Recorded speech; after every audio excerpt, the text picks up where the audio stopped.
உலகத்துல வாழ்கிறார்கள். முஸ்லிம்களும் இருப்பார்கள், முஸ்லிம் அல்லாதவர்களும் இருப்பார்கள். அநியாயத்தை செஞ்சுதான் வாழ்றது அவர்களுடைய கலை. அவர்களை அல்லாஹ் தஆலா ஃபிரௌனுக்கு கொடுத்தது, காரூனுக்கு கொடுத்தது, அபூஜஹலுக்கு கொடுத்தது போல அல்லாஹ் கொடுத்துதான் ஆகுவான்.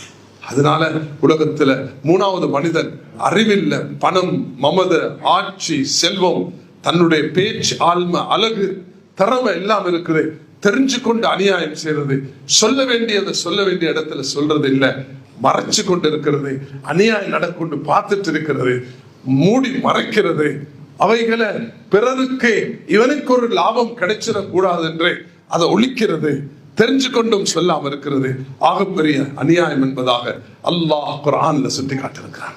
கண்ணியமானவர்களே, தான் ரப்புக்கு அநியாயம் செய்யாம, தான் பிறருக்கு அநியாயம் செய்யாம, தான் தனக்கு அநியாயம் செய்யாம வாழ வேண்டும் என்பதுதான் இன்றைய ஹுத்பாவுடைய சாரம்சம்.